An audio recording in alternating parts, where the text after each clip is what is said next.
Isaiah chapter 27. Deliverance of Israel. In that day, the Lord will punish with his sword, his fierce, great, and powerful sword, Leviathan the gliding serpent, Leviathan the coiling serpent. He will slay the monster of the sea in that day. Sing about a fruitful vineyard.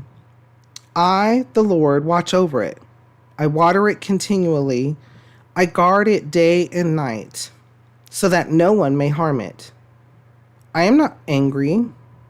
If only there were briars and thorns confronting me, I would march against them in battle. I would set them all on fire, or else let them come to me for refuge. Let them make peace with me. Yes, let them make peace with me. In days to come, Jacob will take root. Israel will bud and blossom and fill all the world with fruit. Has the Lord struck her as he struck down those who struck her? Has she been killed as those were killed who killed her? By warfare and exile, you contend with her. With his fierce blast, he drives her out, as on a day the east wind blows. By this, then, will Jacob's guilt be atoned for, and this will be the full fruitage of the removal of his sin.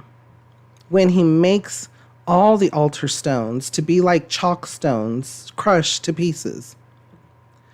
No Asherah poles or incense altars will be left standing. The fortified city stands desolate, an abandoned settlement, forsaken like the desert. There the calves graze.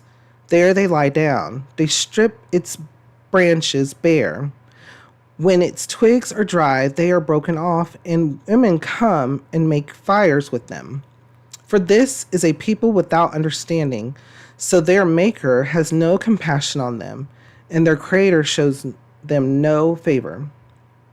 In that day the Lord will thresh from the flowing Euphrates to the Wadi of Egypt, and you, O Israelites, will be gathered up one by one. And in that day, a great trumpet will sound. Those who were perishing in Assyria and those who were exiled in Egypt will come and worship the Lord on the holy mountain in Jerusalem. Okay, so there's a lot here. I say his whole book.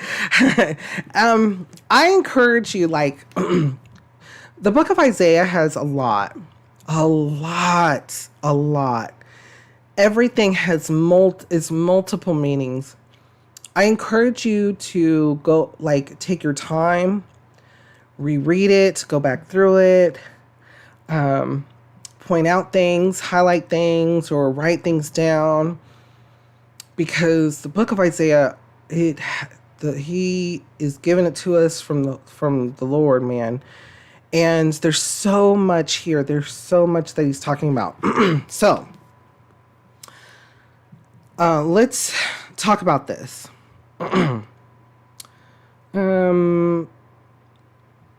In that day, the Lord will punish with his sword, his fierce, great, and powerful sword, Leviathan the gliding serpent, Leviathan the coiling serpent. He will slay the monster of the sea in that day. So, okay, so many people believe, many Bible scholars and such, bringing past to present, that this, there's a couple different things about this. They believe it's real, or there's definitely, there is also, it also may be talking about, so in terms of figuratively, so in literal, as in there is some giant thing in the water, but also that we may not know about. But there's also, it's talking about how this thing that known was to be created is really haughty and really proud, really arrogant, and will be taken care of in the future. as in destroyed. So some Bible scholars believe this is a prophecy about a nation, prophecy about people, and some believe it is also talking about something, because it brings up the sea serpent or the Leviathan in different parts of the Bible. So that's one thing. And I'll give this to you for some research and put what you find out in the comments. So continuing on though, he says, sing about a fruitful vineyard. I, the Lord, watch over it. I water it continually. I guard it day and night so that no one may harm it. Okay, so take note of the serpent of the sea, and then also take note of this. So Bible scholars and people and preachers, etc., believe that some believe that this is talking about the Garden of Eden.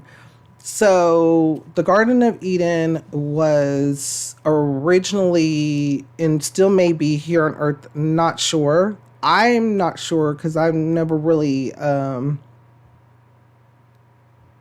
know it's important, but understanding that it's guarded, and understanding that we are to have a relationship with the Lord, and it's to come, and it's at a later time, like Revelation, we'll understand then. So anyways, the Garden of Eden, so many people believe, or Bible scholars, etc., believe that Isaiah's talking about the Garden of Eden, how it's this beautiful, gorgeous, perfect place, and that the Lord takes care of it.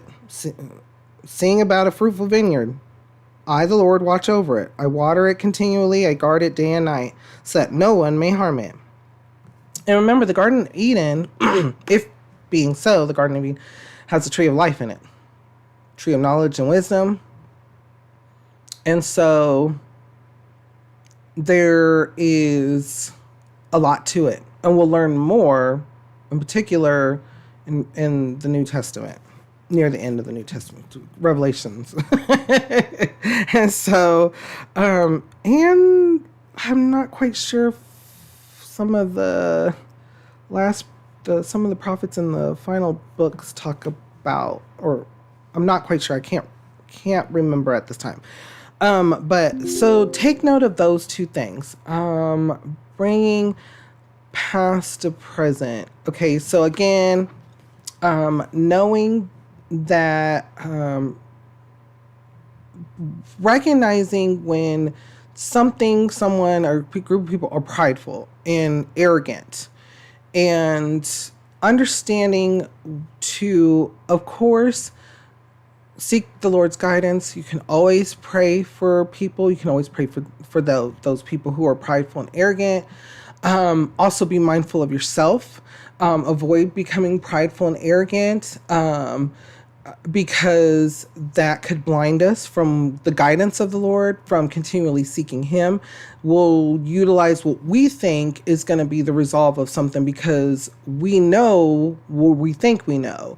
And it may not be the case, especially because, like I said, every single person is different.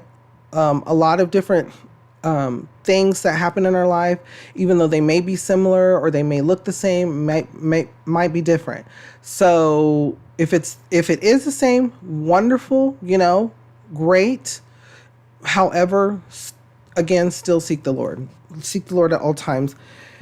Then also know that I kicked something. Sorry. Also know that there is hope in the Lord. There's hope in the Lord, just like this garden. The Lord knows you by name. The Lord knows us by name. The Lord knows me by name. We are just as treasured and loved, more so, because He is a good shepherd. He died for our sins so that we could live eternally with Him. So think about those things in life. What kind of thoughts or feelings come to your mind when we read over this? How does it make you feel and what does it make you think?